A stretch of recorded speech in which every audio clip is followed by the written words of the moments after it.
शुरुआत हम आज महाराष्ट्र की गतिविधियों से ही कर रहे हैं, जहां पर देवेंद्र फडणवीस की सरकार बनना अब तय है और सरकार की जो चाबी है वो एकनाथ शिंदे के हाथ में है। अब से कुछ देर पहले उन्होंने गोवा में पत्रकारों से बातचीत में कहा कि वो अब से कुछ देर बाद मुंबई पहुंचने वाले हैं और आज अकेले ही वो गोवा से मुंबई जा रहे हैं। साथ ही उन्होंने ये भी बताया है कि आज ही उनकी मुलाकात राज्यपाल से होगी। बताया जा रहा है कि वो करीब 49 विधायकों के समर्थन का पत्र लेकर मुंबई जा रहे हैं और ये राज्यपाल से मुलाकात में इस पत्र को सौंपा जाएगा। इससे पहले उनकी मुलाकात देवेंद्र फडणवीस से होगी, जो कि बीजेपी विधायक दल के नेता हैं, नेता प्रतिपक्ष हैं विधानसभा में, और उन्हीं का मुख्यमंत्री बनना तय माना जा रहा है। हालांकि मंत्री पद को लेकर उन्होंने स्पष्ट किया है कि अभी तक बीजेपी से कोई चर्चा नहीं हुई है। मीडिया के हलकों में जो खबरें आ रही हैं कि शिंदे गुट को इतने मंत्री पद मिलेंगे, बीजेपी के इतने मंत्री होंगे, इन्हें गलत बताया है एकनाथ शिंदे ने। उन्होंने कहा है कि मंत्री पद पर बीजेपी से जल्द ही चर्चा की जाएगी। हमारे सहयोगी सुनील सिंह हमारे साथ जुड़ गए हैं। सुनील, क्या जानकारी मिल पा रही कि जो झटका कल शिवसेना को लगा है उसको एक तरह से उबारने की कोशिश की जा रही है? साथ ही जो शिंदे गुट है वो बार बार ये सफाई दे रहा है कि उनका जो भी नाराजगी थी, गुस्सा था, वो उद्धव ठाकरे के प्रति नहीं था, बाला साहब ठाकरे की विरासत का वो सम्मान करते हैं।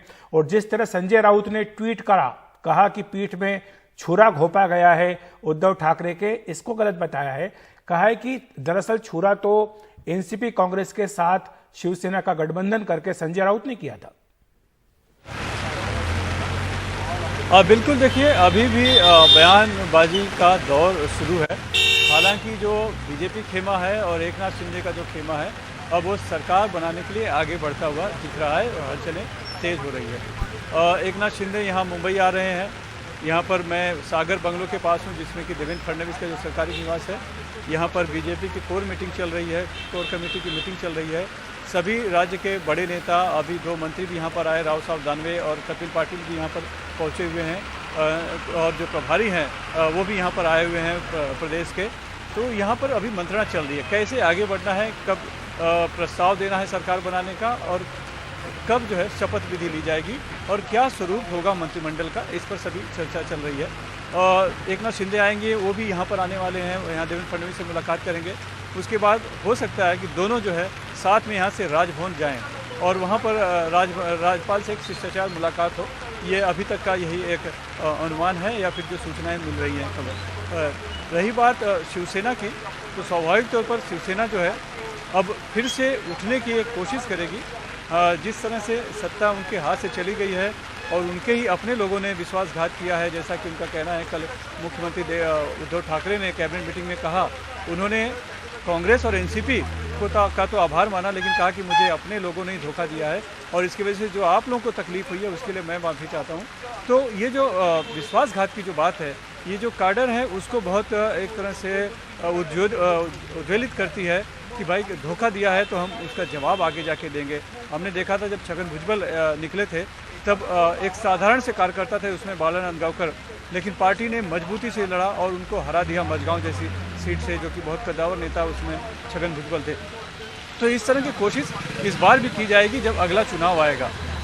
राज्य का चुनाव तो, विधानसभा का चुनाव तो 2.5 साल बाद है, लेकिन असली जो लड़ाई होगी जो देखने को मिलेगी हमें, वो बीएमसी के चुनाव में मिलेगी, क्योंकि बीएमसी एक बहुत बड़ा आधार है, आर्थिक जरिया है शिवसेना का, और वो बीजेपी की कोशिश होगी कि वो उससे छीन लिया जाए, उसे हथिया लिया जाए। तो वहाँ पे सबसे बड़ी जो भूमिका चुनौती हमें सामने आएगी।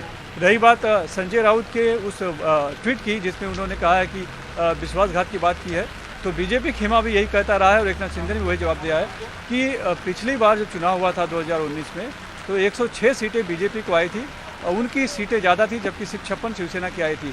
तो वैसे भी अधिकार जो है वो बीजेपी का था, लेकिन शिवसेना ने खास करके उद्धव ठाकरे ने और संजय राउत की मदद से एक एनसीपी और कांग्रेस के साथ मिलकर सरकार बना ली। तो वो एक विश्वासघात तो वो था, ये विश्वासघात नहीं है और हम तो शिवसेना के साथ ही हैं।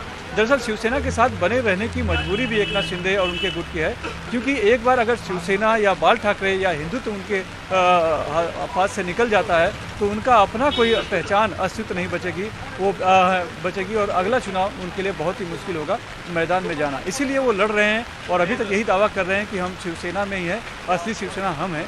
लेकिन देखिए, अभी तक के जितनी भी पारिवारिक पार्टियां हैं उनकी विरासत देखेंगे तो उनके परिवार वालों को ही मिली है, कोई बागी अब तक बाहर का उस विरासत को नहीं पा चुका है। यहाँ तक कि शिवसेना के साथ भी हम देखें, ठाकरे परिवार का भी, तो उद्धव ठाकरे सगे बेटे हैं बाला साहब ठाकरे के, शिवसेना और उसका संगठन और शिवसैनिक उनके साथ रहे।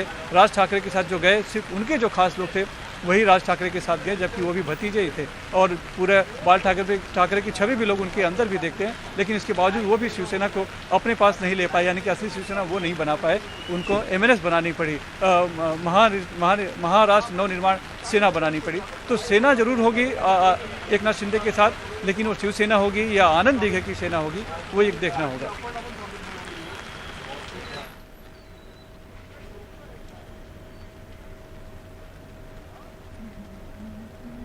तो आप सुन रहे थे अभी हमारे साथी सुनील सिंह को।